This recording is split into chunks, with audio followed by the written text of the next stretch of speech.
Praise the Lord. सभी विश्वासी भाई बहनों को प्रभु यीशु मसीह में जय मसीह की।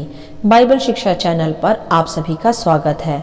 हमारे इस चैनल को देखने के लिए आप चैनल को सब्सक्राइब करें और बेल आइकन के ऑल बटन को ज़रूर दबाएं, तभी आपको हमारी आने वाली हर वीडियो का नोटिफिकेशन मिलता रहेगा। आज मैं आपके लिए बाइबल की पुस्तक से हनोक के विषय एक गहरा अध्ययन लेकर आई हूँ, जो आपको उत्पत्ति अध्याय 5 में भी देखने को मिल जाएगा। तो चलिए भाइयों बहनों, हम वीडियो स्टार्ट करते हैं। बाइबल दर्शाती है यहाँ कि यह उस समय की बात है जब आदम और हव्वा ने पृथ्वी पर अदन की वाटिका में गुनाह कर परमेश्वर से अपना संबंध तोड़ लिया था। परंतु फिर भी दयालु परमेश्वर ने आदम और हव्वा को पृथ्वी पर बढ़ने व फूलने का आशीष दिया। तब हम उत्पत्ति अध्याय में ही जब आदम की वंशावली को देखते हैं, तब वहां आदम की ही वंशावली में हम हनोक के विषय देखते हैं, जो कि आदम की 7वीं पीढ़ी का एक मनुष्य था। और बाइबल यह भी स्पष्ट करती है कि जब हनोक 65 वर्ष का हुआ तो उसको एक बेटा उत्पन्न हुआ, जिसका नाम मतुशेले था। तब मतुशेले के जन्म के पश्चात हनोक कुल 300 वर्ष तक परमेश्वर के साथ साथ चलता रहा और हनोक के और भी बेटे और बेटियां उत्पन्न हुए। यहाँ हम देख सकते हैं कि 65 वर्ष के बाद जब मतुशेले उत्पन्न हुआ, तब हनोक 300 वर्ष तक परमेश्वर के साथ साथ चला। तो यह परमेश्वर के साथ चलने का सफर उसके बेटे मतुशेले के उत्पन्न होने के बाद हुआ। और इस प्रकार हनोक की कुल आयु 365 वर्ष की रही। और बाइबल स्पष्ट करती है यह भी कि हनोक परमेश्वर के साथ साथ चलता था। फिर वह लोप हो गया क्योंकि परमेश्वर ने उसे उठा लिया, अर्थात जिंदा उठा लिया। उसका रैप्चर हुआ। हालेलुया। मेरे प्रियो, वैसे तो बाइबल हनोक के विषय कुछ ज़्यादा नहीं बताती, परंतु जितना बताती है वह हमारे लिए महत्वपूर्ण तथा उपयोगी है, हमारे सीखने व समझने के लिए।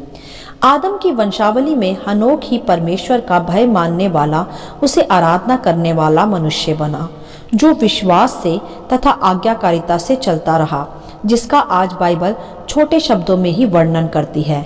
बाइबल में एक और स्थान पर हम हनोक के विषय पढ़ते हैं, इब्रानियों अध्याय 11 के वचन 5 में, जहां स्पष्ट रूप से दर्शाया गया है कि विश्वास ही से हनोक उठा लिया गया कि मृत्यु को ना देखे और उसका पता नहीं मिला, क्योंकि परमेश्वर ने उसे उठा लिया।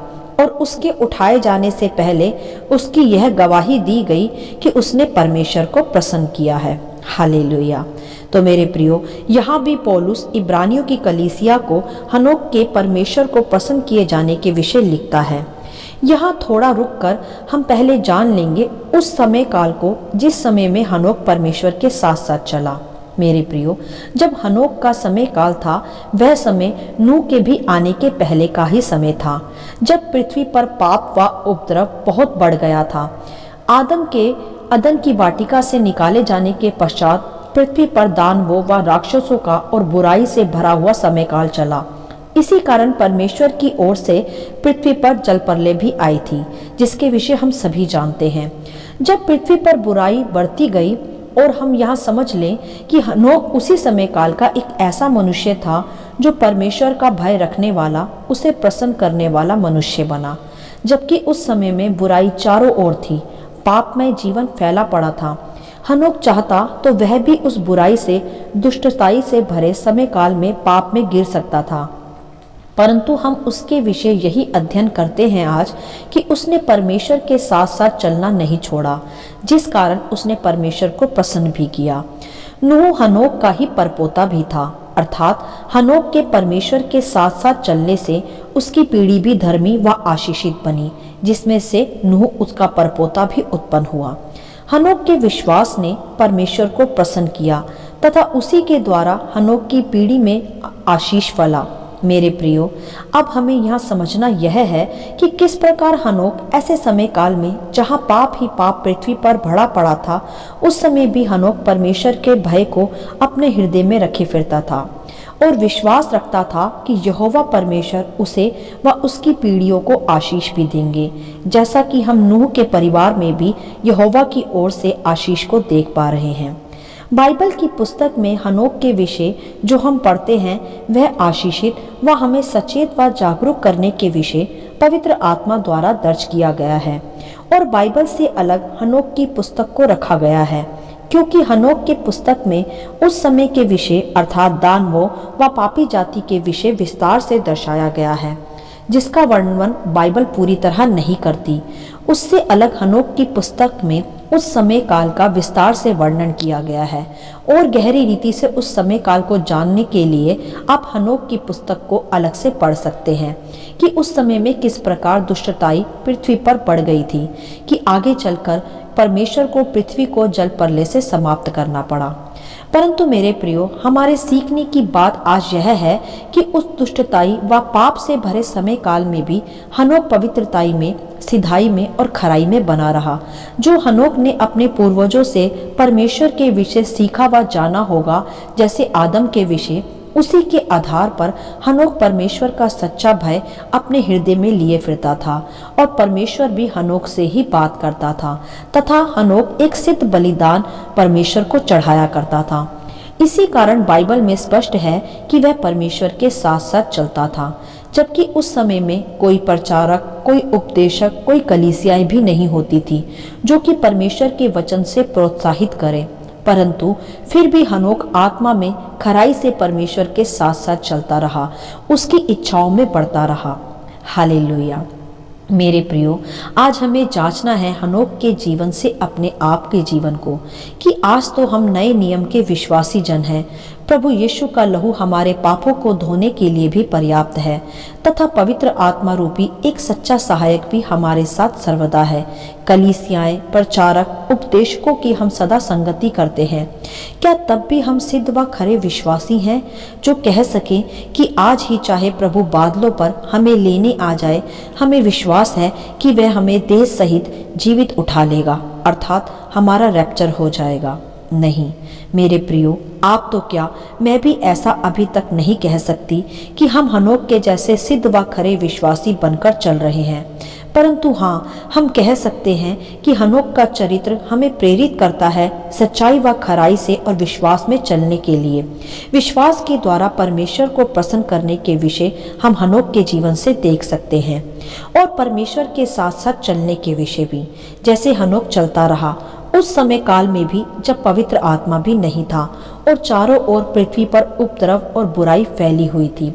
उस समय काल में हनोक की चर्चा की गई है बाइबल की पुस्तक में। उसके परमेश्वर के साथ साथ चलने का विषय वहां पर लिखा गया है, जो कि काफी है हम आज के नए नियम के विश्वासियों के सीखने के लिए कि चाहे संसार पाप में ही क्यों ना चले, चाहे चारों ओर की परिस्थितियां बिगड़ी ही क्यों ना हो, चाहे हमारे चारों ओर अनैतिकता या पाप का माहौल ही क्यों ना फैला हो, परंतु यदि मेरे प्रियो हम परमेश्वर का भय रखने वाले, उसकी इच्छा पर चलने वाले, उसकी आज्ञाओं पर चलने वाले, उसे सिद्ध व शुद्ध बलिदान सदा सर्वदा भेंट करने वाले मनुष्य हैं, तो एक तो हम उस संसारिक पापमय जीवन के गुलाम कभी नहीं बनेंगे और निश्चय ही परमेश्वर को प्रसन्न करने वाले ठहरेंगे और अनंत जीवन के वारिस भी बन पाएंगे। हालेलुया। जैसे हनोक भी हुआ सच्चा व खरा मनुष्य, परमेश्वर को प्रसन्न करने वाला। और बाइबल पूर्ण रूप से स्पष्ट करती है कि विश्वास बिना परमेश्वर को प्रसन्न करना अनहोना है। तो मेरे प्रियो, आज हमारे पास परमेश्वर को जानने के विषय सिद्ध परिमाण भी हैं बाइबल के रूप में, परंतु क्या हमारा विश्वास परमेश्वर के प्रति मजबूत है कि हम परिस्थितियां आने पर, मुश्किलें आने पर, पीड़ाएं आने पर भी अपने उसी विश्वास की रखवाली कर परमेश्वर को प्रसन्न कर पाएं? जांचें हम अपने आप को आज। बाइबल में जहाँ भी हम हनोक के विषय पढ़ते हैं, वहाँ हम देखते हैं कि वह परमेश्वर के साथ साथ चला तथा उसने परमेश्वर को प्रसन्न किया।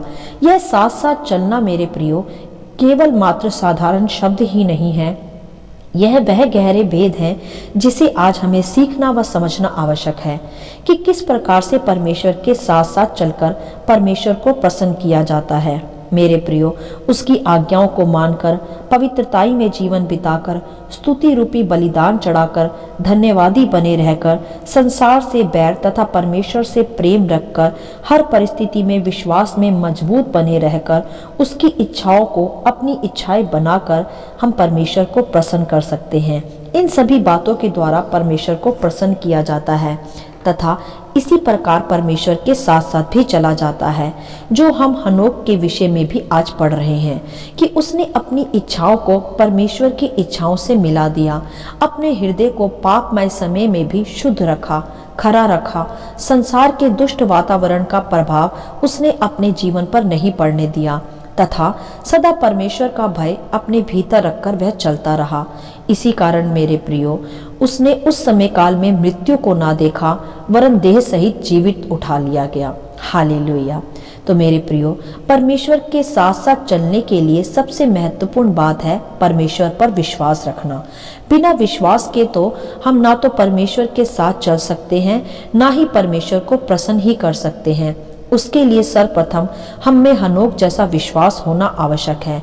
विश्वास ही वह मजबूत कड़ी है जो हमें परमेश्वर के निकट और निकट लाती है, हमारे परमेश्वर के साथ के संबंध को दृढ़ व मजबूत व भय रखने वाला बनाती है।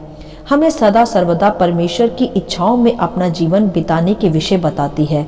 उसका भय रखते हुए ही हम बुराई से अलग रह सकते हैं।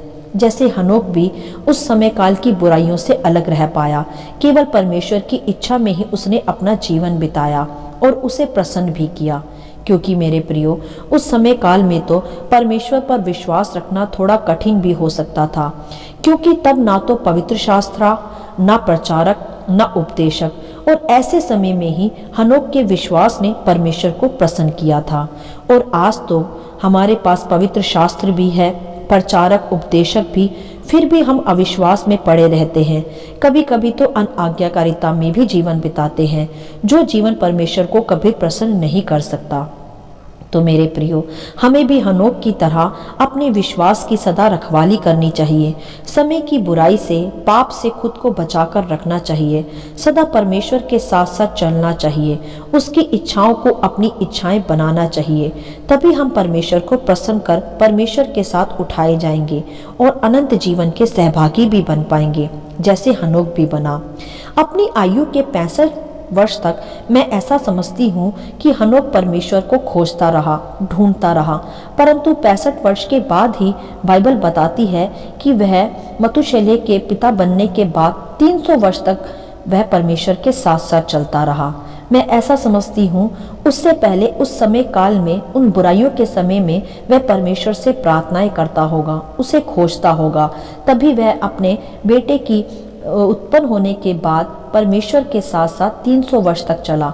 मतुशेलह के जन्म के बाद हनोक के जीवन में एक नई दिशा आई, जो परमेश्वर के साथ साथ उसे ले चली। हालेलुया। और आपके विश्वास द्वारा परमेश्वर को आप प्रसन्न कर सकते हैं। जीवित देह सहित परमेश्वर के साथ उठाए भी जा सकते हैं, अर्थात मृत्यु को ना देखकर जीवन को देख सकते हैं। मेरे प्रियो, इस प्रकार से हनोक ने भी परमेश्वर को 300 वर्ष तक समर्पण किया। तो मेरे प्रियो, हमें भी परमेश्वर को समर्पण करना सीखना है और प्रसन्न करना भी है। हम भी मृत्यु को उस वजह से ना देखेंगे और देह सहित परमेश्वर द्वारा जीवित उठाए जाएंगे। तो भाइयों बहनों, हनोक के चरित्र से आज खुद को नया करें, विश्वास की रखवाली करें, परमेश्वर के साथ साथ अर्थात उसकी सभी इच्छाओं को अपनी इच्छाएं बनाते हुए उसकी आज्ञाओं में एक मन होकर चलें तथा अनंत जीवन की आशीषों को प्राप्त कर सदा अनंत जीवन के वारिस बने। हालेलुया। आशा करती हूँ इस अनोख के विषय के कथन को आपको समझ में आया होगा। परमेश्वर आपको अपनी पवित्र आत्मा की भरपूरी से सदा भरता रहे। यदि आप चाहते हैं कि दूसरे भी इसे सुनकर आशीष पाएं, तो आप दूसरों के साथ भी इसे शेयर कर सकते हैं, क्योंकि हमारे प्रभु यीशु मसीह की यही इच्छा है। आमीन and God bless you all.